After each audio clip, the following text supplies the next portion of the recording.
Esse é o terceiro MECESG em que a gente pode contar com ele, dessa vez de forma virtual, mas não menos importante e não menos conectados pelo amor, não é mesmo, Jorge? Seja bem-vindo mais uma vez ao nosso encontro. Para nós é uma alegria muito grande poder sempre contar com a sua boa vontade, com a sua disposição e mais ainda com o seu compartilhamento dos ensinos de Jesus. Que Jesus te abençoe e com você. Olá para todos, bom dia 26º MECESG, bom dia São Gotardo, cidades vizinhas, bom dia Gilmar, bom dia Juliana, bom dia Jaqueline, bom dia para Neuza, bom dia Beth Teles, bom dia Vanessa, bom dia para todos nós que estamos hoje envolvidos nessa atividade. Nosso prazer é muito grande estar na presença de todos vocês. E eu gostaria, primeiramente, de agradecer a todos, porque no ano passado eu não pude vir, por conta de um problema de saúde que houve em casa com a minha esposa. E em função das orações, dos pedidos de todos, ela está plenamente recuperada. E eu quero agradecer primeiramente isso. Muito obrigado a todos pelo apoio que todos me deram. Nosso assunto de hoje é a obra de Ismael. E nós vamos começar essa nossa conversa falando um pouquinho mais atrás sobre o propósito dos planetas habitados. O objetivo dos mundos habitados, naquilo que a doutrina espírita nos diz, é oferecer para os espíritos um espaço de aprendizado. Cada mundo, cada planeta possui um conjunto de espíritos a ele vinculados que estão ligados ao tipo de sociedade, ao padrão de sociedade, ao grau de evolução de sociedade que ali vai se desenvolver. Os espíritos não pertencem aos planetas, eles pertencem ao universo, mas eles se conectam aos planetas em função das características que essas sociedades possuem. E na Terra isso também não foi diferente. O que reúne os espíritos no nosso planeta é a característica que nos define. E essa característica é o egoísmo, o orgulho, o ódio, as paixões, a inveja, que são os fatores que mais preponderam nas características da nossa sociedade. E exatamente pelo fato de nós sermos assim, existia desde o princípio uma preocupação em que nós nos desenvolvêssemos. E como nós todos bem sabemos, houve uma quantidade muito grande de espíritos que vieram para o planeta logo lá atrás, para que eles fizessem o início da nossa civilização. Eram espíritos muito evoluídos, mas ao mesmo tempo, isso do ponto de vista intelectual, mas ao mesmo tempo do ponto de vista moral eram muito atrasados. Suas obras de engenharia, suas obras religiosas, daquelas civilizações do passado, demonstram as características de genialidade que eles possuíam, ao mesmo tempo em que a crueldade, a brutalidade, a perversidade, a tirania e todos os demais fatores da personalidade desses povos demonstram de igual forma que, ao lado da genialidade intelectual, havia uma mediocridade espiritual, razão pela qual esses espíritos vieram para a Terra. Para que essas almas não se perdessem, para que os espíritos não se desvinculassem daquilo que seria chamada a lei de Deus, o que promoveu, então, o mundo espiritual? O Cristo planetário, o nosso chamado Jesus, estabeleceu que em cada lugar onde esses povos nascessem, haveria reveladores para trazerem a mensagem para eles. É isso que faz com que no mundo antigo diversos homens extraordinários tenham surgido, deixando lições incríveis nos vários livros e nas várias religiões que constituíram a base do pensamento do homem ao longo da história. Nós possuímos, portanto, muitas civilizações antigas com vários livros religiosos em que nesses livros estão contidas verdades que são eternas. Quando nós tomamos obras religiosas antigas, a gente vê, nossa, mas como isso é parecido com hoje? Como pode, naquela época, haver tanta nitidez de conceito como se essa obra tivesse sido escrita no tempo atual? Isso decorre do fato de que a obra pode ser antiga, mas ela foi escrita para espíritos que eram exatamente como nós somos hoje. Espíritos muito inteligentes, muito capazes do ponto de vista intelectual, mas de um atraso moral imenso. Então, dentro do nosso planeta, a gente poderia dizer que havia dois tipos de espíritos aqui. Esses muito inteligentes e atrasados moralmente, para os quais vieram as grandes revelações do tipo os Vedas, o Buda, Bhagavad Gita, Sócrates, Hermes Trismegisto, Zaratustra, Lao Tse, Confúcio, Utnapishtim e tantos outros homens extraordinários que em cada cultura traziam verdades religiosas importantíssimas para o desenvolvimento do nosso fator moral. E essas doutrinas, elas apareciam exatamente para atender às necessidades desses povos. Mas além dessas revelações que vinham exatamente para atender esses povos, nós tivemos no passado duas grandes revelações que vieram para atender não somente a um povo, mas quando elas chegaram na Terra, elas tinham condições de ser revelações universais. Uma foi Moisés, que 1.300 anos antes de Jesus trouxe uma mensagem impactante e que, naquela época, aquela mensagem já poderia ser absorvida pela humanidade de maneira geral. Então, ela não era uma revelação para um povo, ela não era uma revelação parcial, era uma revelação universal. E a segunda grande revelação, que seria a revelação também universal, foi a mensagem de Jesus, que quando chegou, ela chegou no momento em que aquela verdade já poderia ser disseminada sobre o mundo inteiro, porque a humanidade estaria madura para receber essa revelação. Mas sobre a revelação de Jesus em particular, há uma coisa bastante curiosa. Segundo aquilo que o Espiritismo nos diz, Jesus seria o nosso governador planetário, seria o nosso líder, o espírito que coordena toda a discussão sobre o orbe desde o princípio seria Jesus. E ele, quando trouxe a sua revelação, ela não foi feita para toda a Terra naquele momento. Naquele momento. Era uma revelação universal, sim, mas era uma revelação que tinha como primeiro plano o atendimento às ovelhas perdidas da casa de Israel. O foco primeiro dessa revelação era os espíritos que haviam vindo e que não tinham conseguido voltar. Porque quando Krishna, Buda, Sócrates e tantos outros trouxeram suas revelações, eles sensibilizaram muitos espíritos e esses espíritos foram embora. Conseguiram voltar para o mundo de origem, mas alguns foram ficando. E aí foi a época em que o Cristo disse, eu já mandei Krishna, eu já mandei o Buda, já mandei Sócrates, eu já mandei Hermes, já mandei Zaratustra, mandei tanta gente, mas ainda sobrou um conjunto grande de espíritos que precisam ainda ser despertados. Então, para essa massa de espíritos, ele disse, dessa vez quem vai sou eu.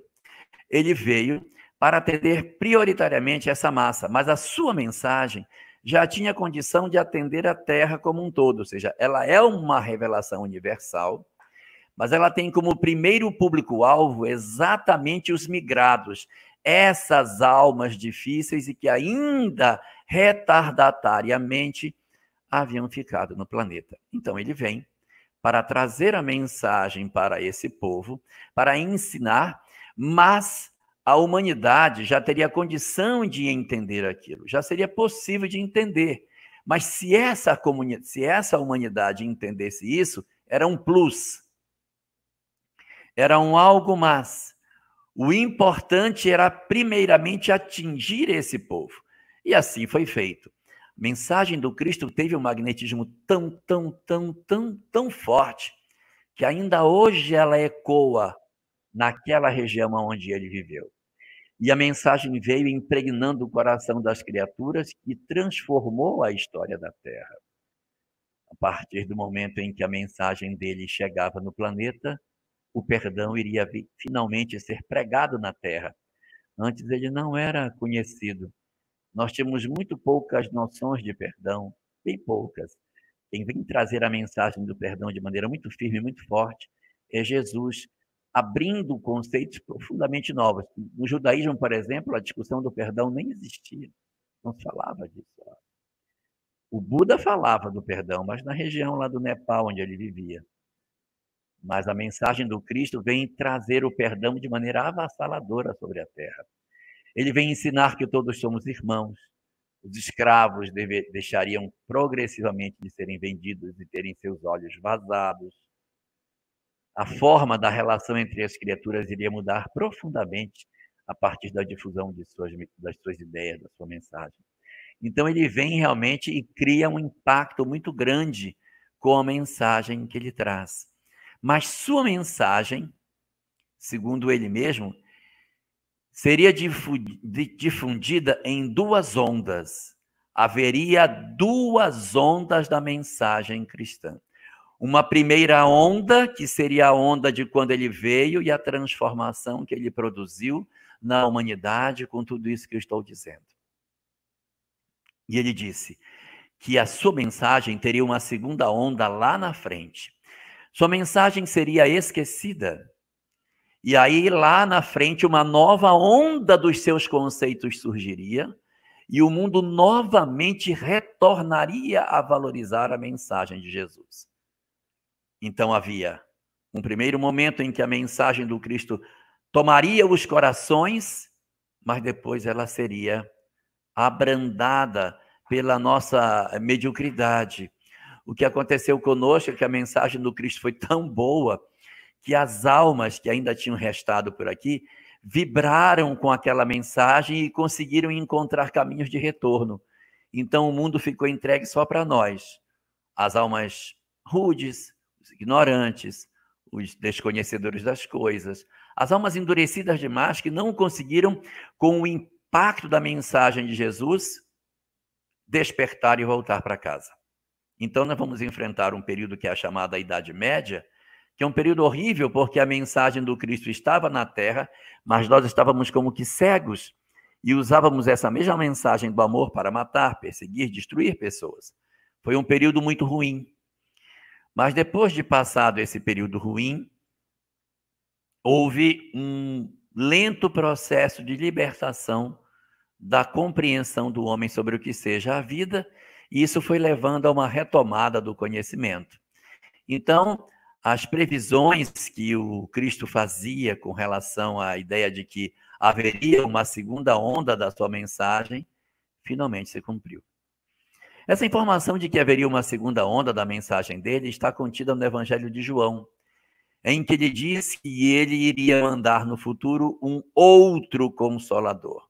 Queria relembrar as coisas que ele havia dito. Você vai relembrar porque foi esquecido.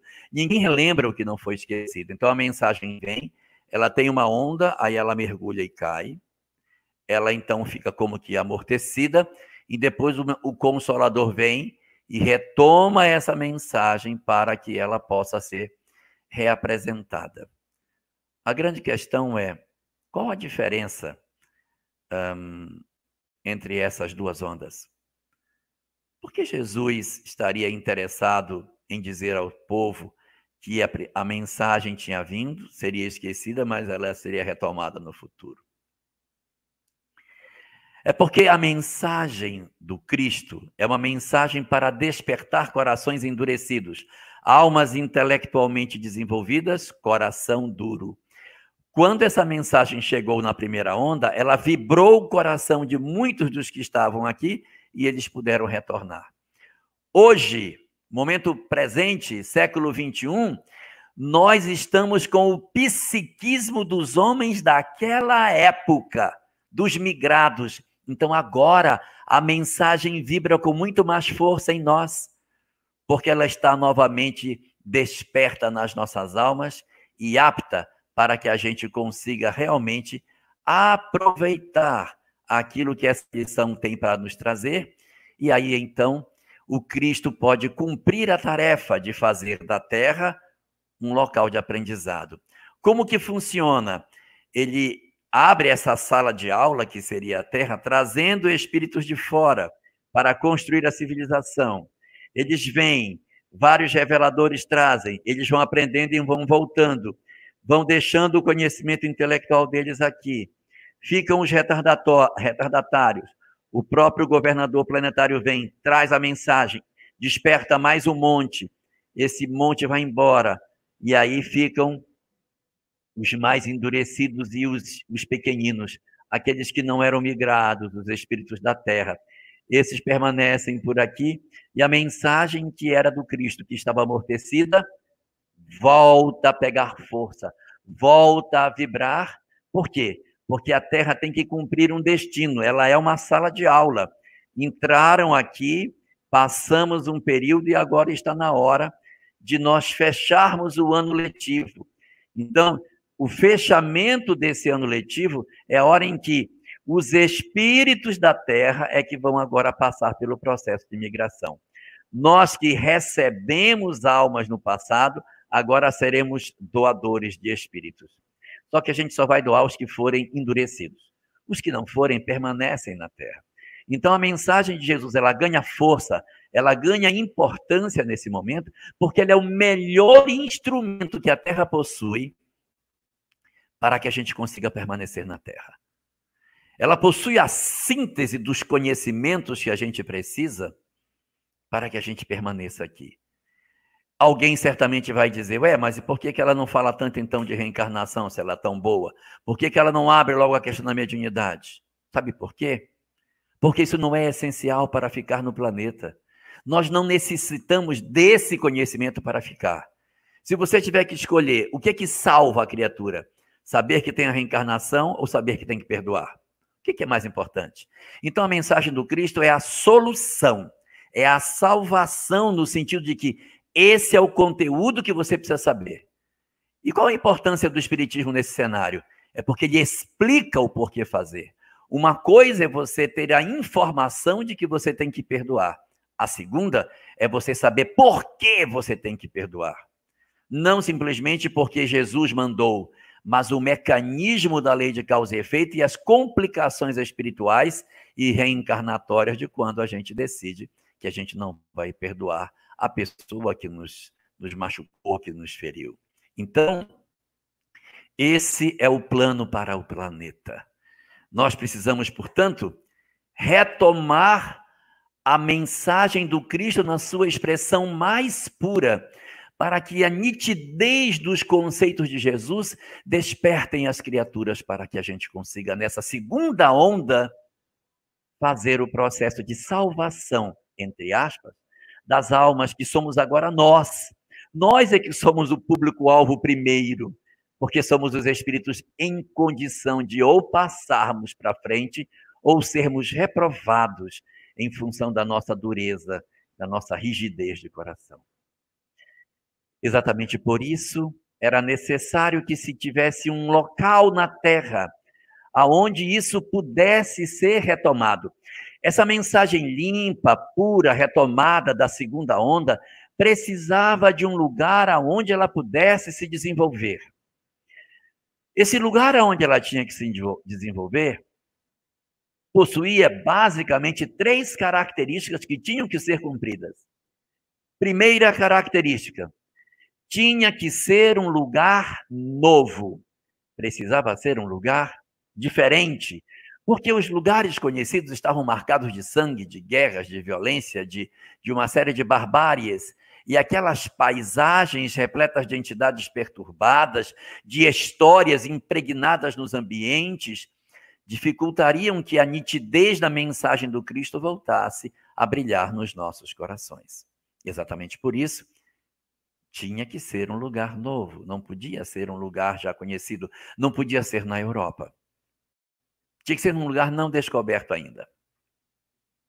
Esse lugar foi escolhido mais para o Ocidente, mas especificamente no continente americano, onde ainda não havia sido descoberto naquele período do finalzinho da Idade Média, aonde ia começar as chamadas navegações, as grandes navegações, era importante que se descobrisse um lugar onde isso pudesse se fazer, conforme a gente já assistiu nas palestras anteriores aí do MECESG.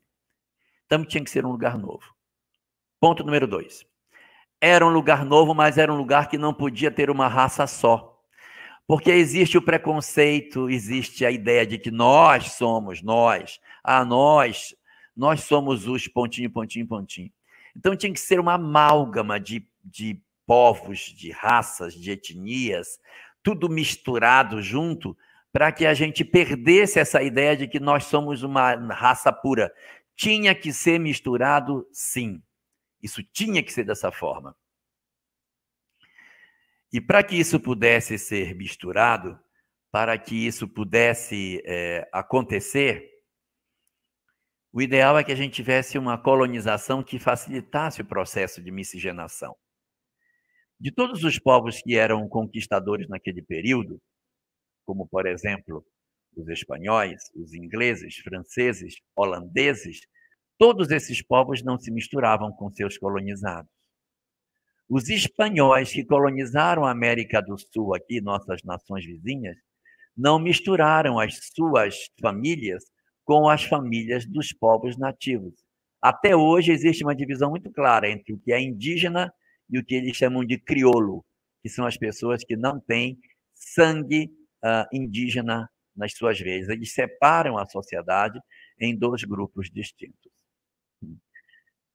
Os ingleses, da mesma forma, eles não se misturaram nos Estados Unidos. Franceses, da mesma maneira, não costumam se miscigenar com seus povos que eles dominam. Mas havia um povo que tinha a característica de se miscigenar. Um povo mais simples, que a gente acha que, puxa, mas tinha tanto povo para nos colonizar, foram justos os portugueses. A colonização pelos portugueses foi pela possibilidade de que isso pudesse permitir a nós que a gente ingressasse nessa história de maneira distinta, que a gente ingressasse aqui com a mesclagem das nossas raças. Como que isso se deu? De maneira muito simples. Os ingleses, quando saíam da Inglaterra para colonizar os Estados Unidos, levavam junto suas famílias. Então, eles migravam com as suas esposas, com seus filhos, e iam para a nova região, e a família europeia se constituía na casa principal e as outras, os seus escravos, os seus servos, não se misturavam com a família que vinha. Os portugueses não tiveram esse formato. Eles migravam, sabe como? Sozinhos. Joaquim, quando saiu de Portugal, não trouxe Maria. E como eles vinham em grandes levas apenas de homens, se a gente perceber, a migração era predominantemente masculina, eles naturalmente se miscigenavam com as mulheres que viviam aqui, tanto as negras como também as índias. E isso fez com que o Brasil já nascesse plural desde o princípio, quebrando essa ideia de raça que a gente tem muito presente em outras nações. Isso é tão nítido dentro do Brasil que as regiões do nosso país que não foram predominantemente colonizadas por portugueses, existe um distanciamento com relação à questão racial.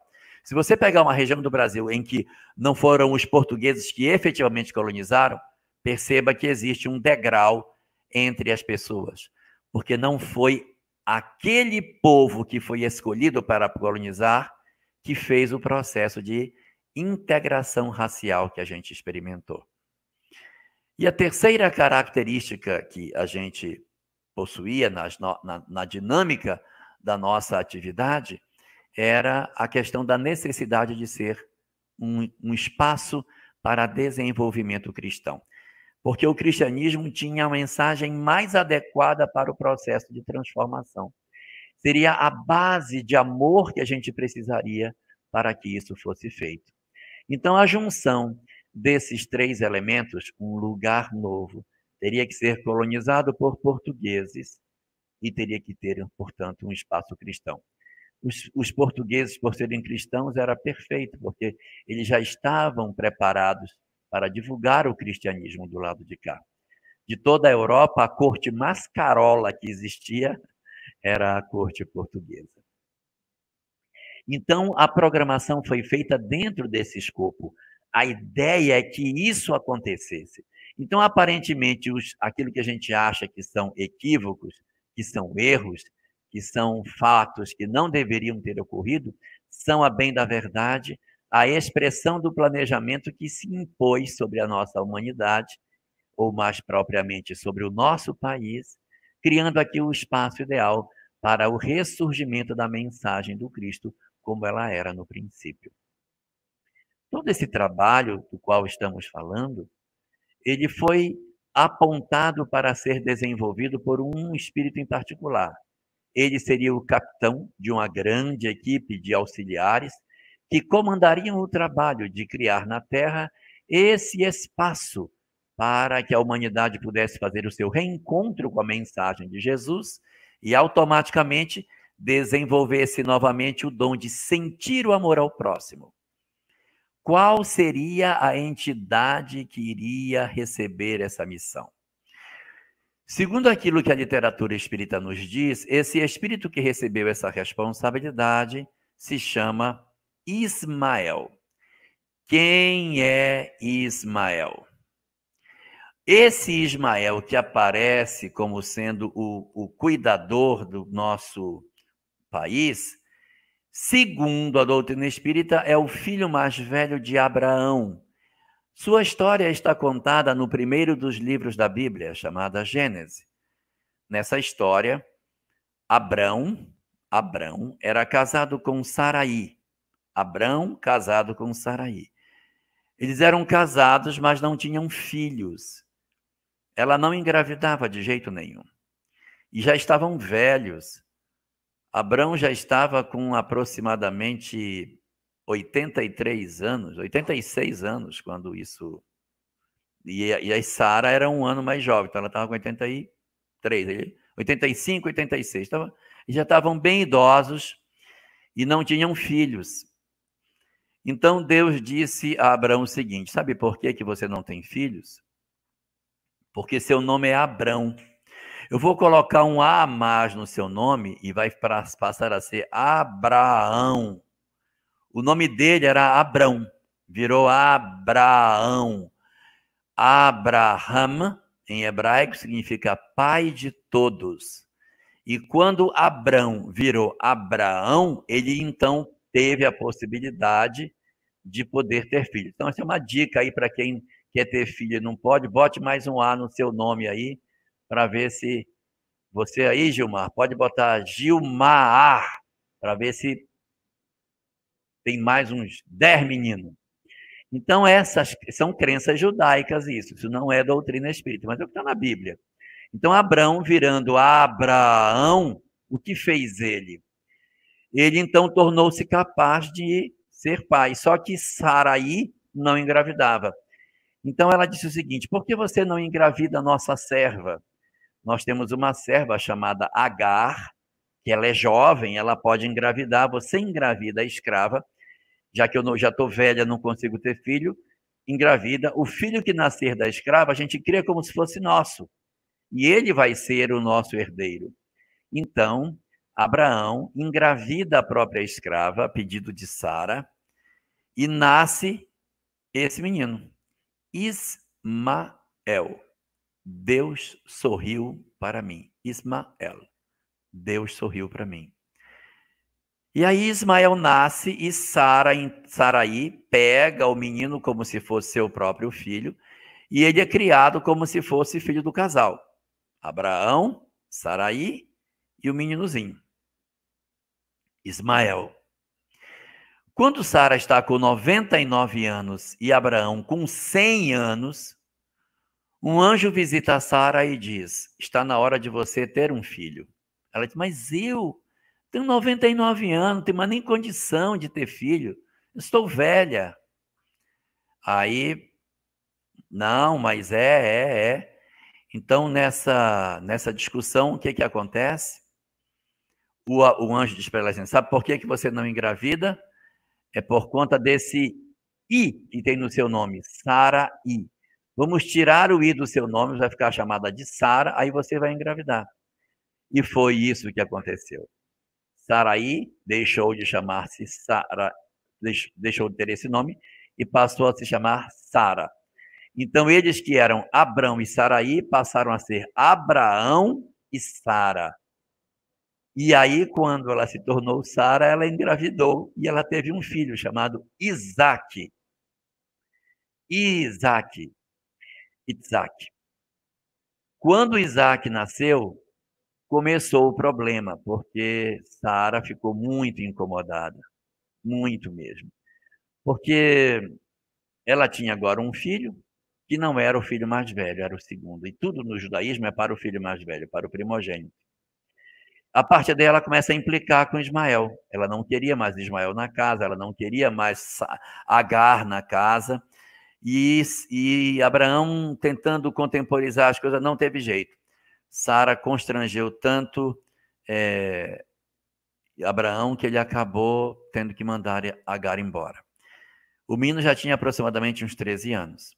Ele, então, dá um odre de água para os dois e pede para que eles saiam da casa dele. E isso vai acontecer. Abraão, então, se distancia de seu filho mais velho, Ismael. Eles saem pela estrada, é um deserto, Agar desencarna e Ismael segue sozinho. Ismael cresce, se desenvolve, e o que vai acontecer? Ismael, filho de Abraão, é o pai dos árabes. Ismael, filho de Abraão, é o pai dos árabes. Os árabes descendem de Ismael, ou seja, também são filhos de Abraão, mas são do braço de Ismael. O braço segundo, que é Isaac, vai formar os judeus. Por isso que eles são primos. Porque Abraão é pai de Ismael, que gerou os árabes, e é pai de Isaac, que vai gerar Jacó, e Jacó vai gerar as 12 tribos de Israel. Então, todos têm a mesma origem, todos são filhos do pai Abraão. Só que Ismael foi expulso da casa do pai. Ele, portanto, tem a sensação da rejeição. Ele tem o sentimento do não amor, de que ele é menor, de que ele é um bastardo, de que ele não merece as luzes, porque ele é o rejeitado. O Brasil recebeu como mentor espiritual Ismael. E se nós percebermos, a alma do brasileiro acha que não merece as grandes coisas. A nossa chamada síndrome de vira-lata, não, assim tá bom. Decorre da emanação dessas vibrações de que eu sou pequenino, eu sou o menor. E é exatamente esse sentimento de que eu sou o menor, eu sou o pequenino, que permitiu que o país construísse esse espaço que a gente tem hoje. É isso que dá a condição de grandeza que o nosso Brasil possui. A condição de nós sabermos que nós somos frágeis e pequenos.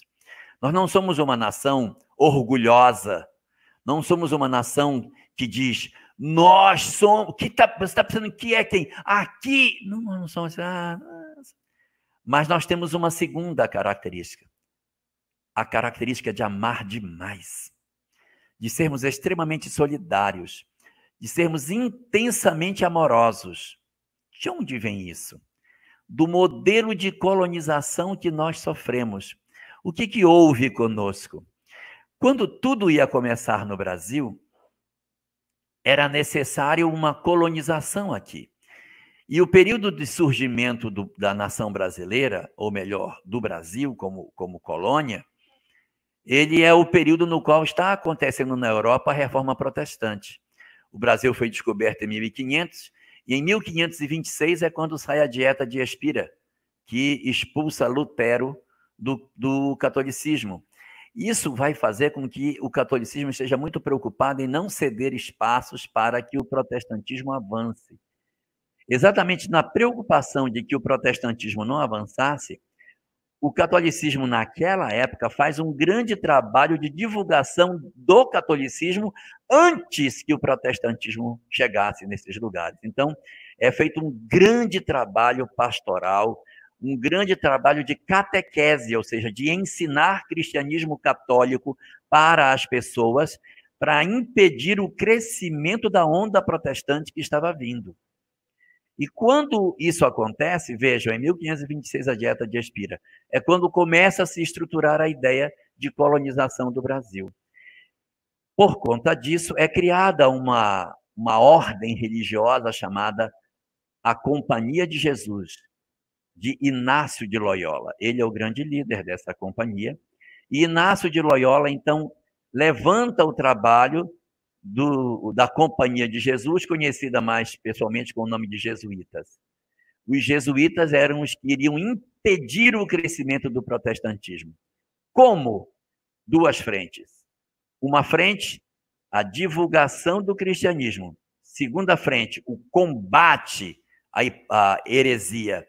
Então, a Inquisição, os processos de tortura, de calabouço, tudo aquilo que acontecia era comandado pelos jesuítas. Eram eles que, na Europa, comandavam todo o trabalho das fogueiras, da vigilância sobre a sociedade. Tudo era feito pelos jesuítas. E foi exatamente essa companhia que veio para cá. Destacou-se um grupo de missionários e eles vieram fazer missão no Brasil, todos jesuítas. Qual era o esperado? Que esse perfil duro, inflexível e arrogante, que era muito comum dentro da ordem, que ele se expressasse no Brasil. Não aconteceu. Isso não se deu. Por quê? Porque nessa época, quando eles chegaram aqui, quando os portugueses aqui chegaram, ou melhor, os jesuítas, eles traziam, de alguma forma, um sentimento distinto. Até hoje ninguém sabe explicar. Por que os jesuítas da Europa foram diferentes dos jesuítas que vieram para cá? Os jesuítas que vieram para cá foram, por exemplo, Padre Manuel da Nóbrega, Padre Antônio Vieira, José de Anchieta. Esses homens extraordinários é que eram jesuítas. Chegaram aqui, se apaixonaram por esse lugar e fizeram um trabalho magnífico de divulgação do cristianismo. Um trabalho extraordinário, lindo. Na Europa, a ideia de cristianismo não é semelhante à ideia que a gente tem no Brasil. Nós temos a ideia, por conta da gente morar no Brasil, que todo mundo vê cristianismo do mesmo jeito. Não é verdade. Cristianismo na Europa é sinal de autoritarismo, de repressão, de doutrina fechada, rígida. Não é uma doutrina flexível. Se eu perguntar assim na Europa, me dê um sinônimo de cristianismo, certamente irão dizer rigidez, autoritarismo. A ideia mais ou menos é essa. Quando você pergunta no Brasil, sinônimo de cristianismo, eles dizem amor, amor ao próximo. Porque aqui, exatamente esse sentimento puro da mensagem do Cristo tomou conta do Brasil. Essa é a maior prova do sucesso do trabalho de Ismael. Foi fantástico isso. Um trabalho que iniciou antes mesmo da descoberta do Brasil. Quando Ismael recebe a tarefa de cuidar do país, ele precisava fazer com que fosse descoberta pelos portugueses. Mas os portugueses ainda não tinham tradição em navegação, ainda não sabiam navegar. Olha que trabalho genial. Os outros povos já tinham avançado em termos de navegação, mas Portugal não tinha.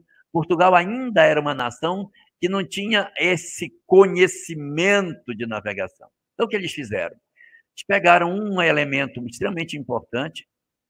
Ele é um grande rabino do século II, antes do nascimento de Jesus, chamado Hillel, o rabino que mais pregou amor em toda a história do judaísmo. Mais pregou amor.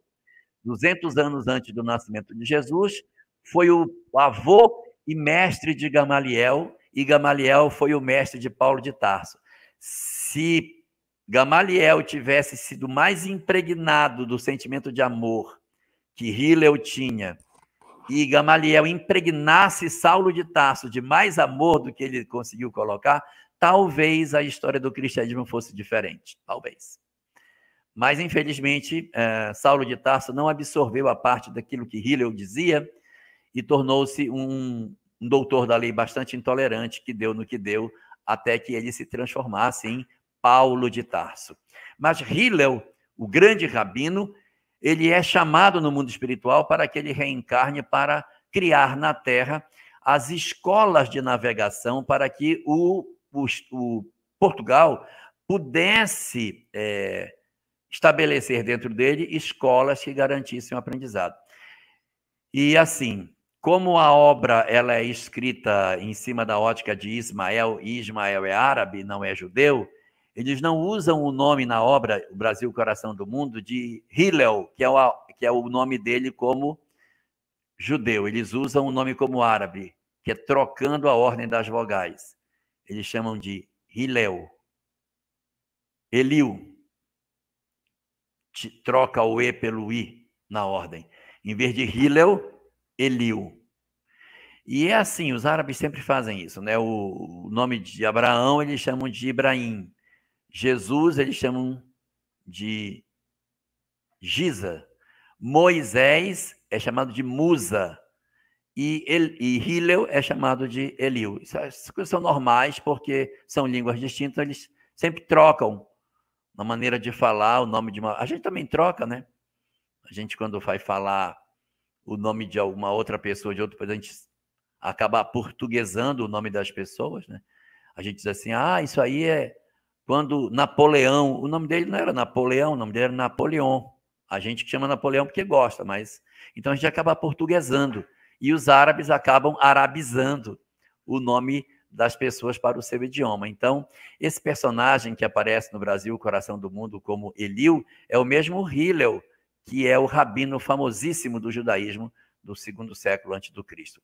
E ele vem e cria a escola de Sagres para que os portugueses estudassem navegação, tornassem-se uma grande potência navegadora da época e, por conta disso, auxiliassem o processo de construção de uma nova realidade mundial com a descoberta de tantas e tantas terras. Grandes feitos marítimos da época, da virada do século XV para o século XVI, é feita pelos grandes navegadores, Vasco da Gama, Fernando de Magalhães, o próprio Cabral. Então, tem feitos maravilhosos que eles... Américo Vespúcio. Esse era espanhol, Américo Vespúcio. Mas Vasco da Gama, Cabral, Fernão de Magalhães, eles eram todos portugueses e fizeram coisas incríveis. E é exatamente em cima desse escopo que Ismael vai montando a sua obra, vai criando a condição de funcionamento do país como ele gostaria que ele fosse. O resultado de tudo isso é a criação de um espaço perfeito para o desenvolvimento da mensagem original de Jesus. Mas havia um embaraço para que essa mensagem se desenvolvesse aqui. Nós não tínhamos condição de codificar a doutrina que limparia o cristianismo e reapresentaria isso de maneira diferente. Nos faltava ciência, nos faltava condição e até autoridade intelectual para lançar uma doutrina. O que é feito, então? Qual a nação da época que tinha maior reunião de intelectuais? França. Então é para lá que a revelação vai. A revelação será recebida na França, mas ela depois será migrada para o local onde Ismael está tomando conta. Isso tudo faz parte de um único plano. O plano é o mesmo. A mensagem vai ficar na mão de Ismael. Por que não ficou na França? Porque lá não dava. Primeiro, lá não tem vários povos, lá é povo francês. Você tem uma ideia, hoje na França, eu não estou falando mal de francês, mas houve muita migração de povos de outras etnias para a França nos últimos anos. Mas eles não conseguem se misturar na cultura francesa. Os franceses têm muita dificuldade de absorver pessoas de outros locais do planeta para integrar na sua comunidade. Eles têm uma certa resistência de integrar e é até compreensível. Eles estão há milhares de anos tendo um mesmo tipo de sociedade. E aquelas pessoas que vêm são sempre tidas como pessoas estranhas para o ambiente onde eles já estão vivendo. Diferente do Brasil, e sempre tem a capacidade de bem acolher aqueles que vêm de fora. Então, não era um local novo, porque na França teve Inquisição, teve Revolução Francesa, teve a Noite de São Bartolomeu. Existe muito sangue. A França participou de muitas cruzadas. Existem muitos problemas espirituais do cristianismo com a França. Não era um lugar bom para que ela ali prosperasse. Não se conseguiria perceber com nitidez Jesus sinônimo de amor e de misericórdia. Não há condição de miscigenação. Não se miscigena. É difícil. E terceiro, o cristianismo lá está bem complicado. Então tinha que ser um lugar diferente. Ali não poderia ser. Então renasce a mensagem de Jesus num local tido como mais capaz de receber tecnicamente a mensagem, e depois essa mensagem ela é transferida para um novo lugar, que é o Brasil. De que mensagem estamos falando? Estamos falando da mensagem espírita. Porque é essa mensagem extraordinária e reveladora que vai ser como se fosse a grande terceira onda mundial. Nós temos uma primeira grande onda, que foi Moisés, que quando chegou dava para a humanidade inteira receber, em que pese vários reveladores, mas eles eram parciais. Buda, Krishna, Zaratustra vieram para regiões diferentes, para povos específicos, mas quando vem Moisés, a onda Moisés vem, ela atende a humanidade inteira. A onda Jesus vem, essa onda vem para a humanidade inteira. Mas o primeiro ponto alto para atingimento eram os migrados. E, em segundo momento, a terra como um todo, para aqueles que assim quisessem. Agora que a humanidade está toda em condições de claramente entender que o amor é a regra para a sobrevivência do espírito, no sentido de felicidade, impõe-se que esta mensagem retome o espaço do coração humano e ela consiga atingir de maneira bastante efetiva todas as pessoas. De certa forma, as religiões sufocaram a mensagem cristã e criaram rituais, paramentos e liturgias e uma série de outras coisas em que a mensagem de transformação, do amor, do perdão, da vivência dos seus conceitos ficou em segundo plano. Nós tivemos tanta dificuldade de viver isso que a gente criou uma série de regrinhas de adoração a Jesus, ao invés de vivermos sua mensagem. Nós estamos hoje muito mais adorando o mensageiro do que vivendo a mensagem que ele falou. Isso foi tão forte por parte das religiões que começou a abrir rachaduras dentro desse processo e a religião começou a ser questionada. O homem do século XIX começou a questionar a religião porque ela não estava trazendo crescimento espiritual. Só dogma, dogma, dogma, rigidez, rigidez. Então começou a trincar, a religião trincou e, por conta disso, a sociedade do século XIX esmagou a religião e quebrou ela todinha para que ela não existisse. Mas o homem tem necessidade de fé. O homem tem uma necessidade de se conectar com o divino e com o sagrado. Portanto, exatamente no meio, no seio desse materialismo do século XIX é que surge a mensagem espírita, para não permitir que o materialismo tomasse a humanidade como um todo. Então, as provas da imortalidade, da reencarnação, da comunicabilidade dos espíritos aconteceram no meio de quando o materialismo gritava. Ele gritava, de um lado, pelo fim das religiões, e os cientistas descobriam que a vida continuava. Então, era um momento louco, esquizofrênico da humanidade, em que ela gritava que não existe, mas existe, não existe, mas existe, existe, mas não existe. Foi uma loucura naquele período de efervescência do conhecimento. Mas o homem teve muita dificuldade de entender isso. Então, hoje, os processos de autoajuda que a gente está vendo acontecer, as obras que falam de autoajuda, que tem que amar, perdoar, meditar, elas são o fruto exatamente do cerne da mensagem de Jesus. E o Espiritismo aparece fazendo o quê? Resgatando a mensagem de Jesus, justificando aquilo que os livros de autoajuda dizem e indo muito, mas muito mais além do que essas obras falam, porque ele revela para nós a razão de perdoar, a razão de amar, a razão de sermos bons, a razão de nós não desistirmos dos nossos bons propósitos. É isso que constrói o cristianismo de maneira diferenciada. A obra de Ismael, portanto, não é simplesmente a construção de um movimento espírita, mas de uma consciência nacional de amor. O movimento espírita é muito importante, sem dúvida, é muito importante, mas é fundamental que a gente entenda que a obra de Ismael não se circunscreve ao movimento espírita. Ela vai além, ela vai muito além disso. Aqui, o movimento espírita se reinventou, é verdade. Os centros espíritas da França não tinham caridade, não tinham assistencial, não tinha esse trabalho de socorro. Eram grupos para as pessoas se manifestarem, estudo de doutrina, anotação das coisas. Pegue o Estatuto da Sociedade Parisiense de Estudos Espíritas e veja como funcionava aquela instituição. É muito diferente de um centro espírita que o Brasil possui. Aqui no Brasil é que se teve essa ideia de um local de acolhimento, de amor. Por quê? Porque isso é resultado do trabalho que o catolicismo fez. Nós temos uma dívida impagável com a Igreja Católica, porque ela fez um trabalho maravilhoso em que ela pavimentou todo o território com uma mensagem de amor. Jesus coligado com amor. E quando a doutrina espírita chegou, ela chegou encontrando o terreno fértil para ela crescer. Porque ela vinha dizer, tem que amar. Ela dizia, é isso mesmo, tem que amar. Por quê? A Igreja Católica foi a grande precursora de tudo isso. A grande precursora.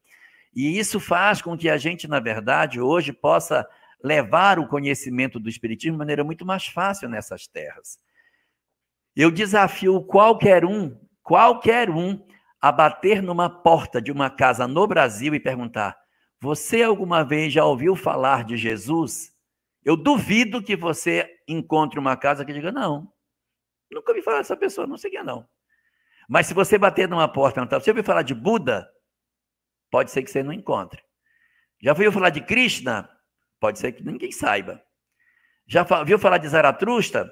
Talvez não saibam. Mas eu duvido que a pessoa, que a casa não conheça Jesus. Ela pode ter uma visão até equivocada em alguns conceitos, mas a ideia de Jesus chegou a todos os lares do Brasil.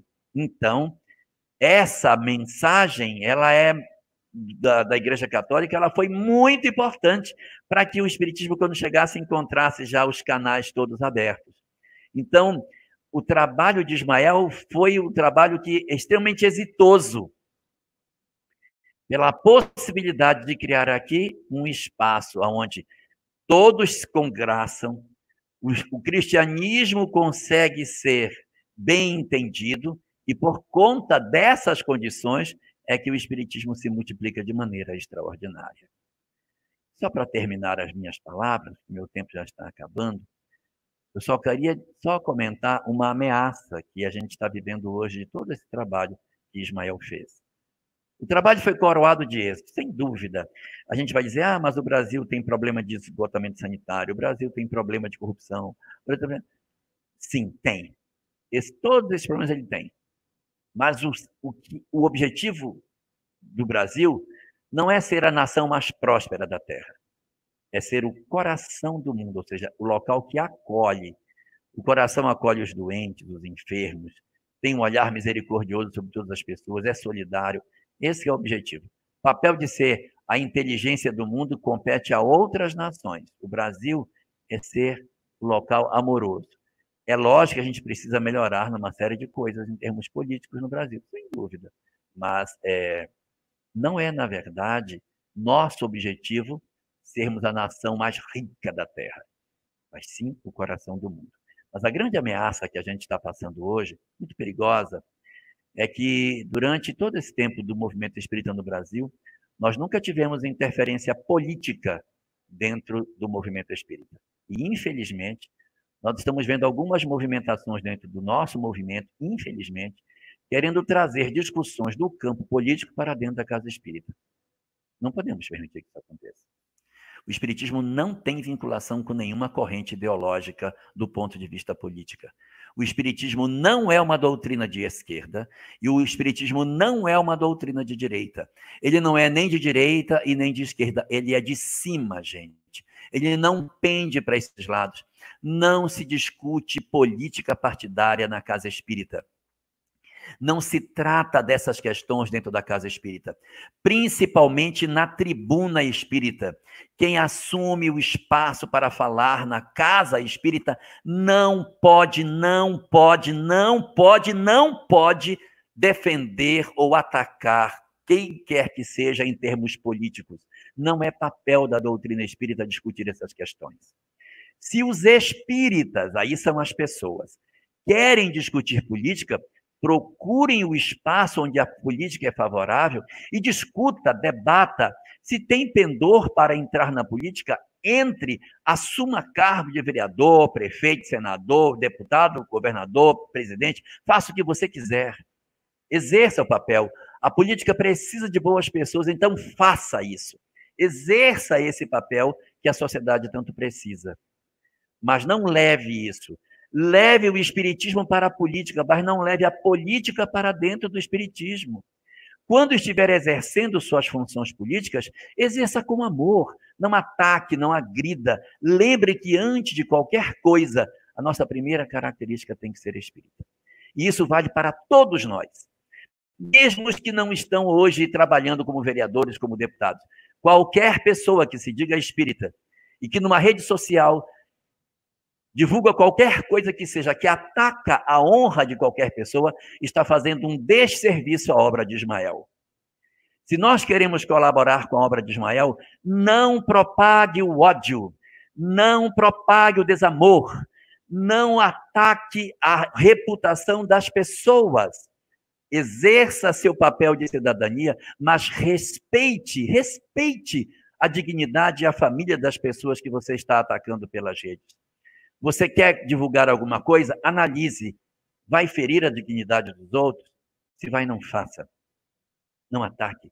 Colabore com Ismael, que teve um trabalho enorme, de muito mais do que apenas os nossos 500 anos, para construir nessa nação um local de paz, onde as pessoas se consagram sem divisões. E não colabore para que o país seja diferente daquilo que foi planejado pelo Cristo. Sejamos todos nós unidos nesse grande propósito para difundir o grande ideal que Ismael possui: Deus, Cristo e caridade. Que Deus nos abençoe e nos dê um excelente domingo. Um bom dia para todos. Nossa gratidão, Jorge, muito, muito mesmo. Estamos muito contentes novamente com a sua presença e ainda mais assim, você de uma forma tão clara, abrindo os nossos corações de uma forma assim avassaladora, como você mesmo disse, para que o amor do Cristo possa adentrar esses nossos corações tão endurecidos. Muita gratidão mesmo, Jorge, e até um próximo MECESG, viu? A gente agora vai ter um pequeno intervalinho e depois desse intervalo a gente vai voltar com a evangelização. Então, assim, é só um pequeno intervalo para vocês tomarem uma aguinha e nós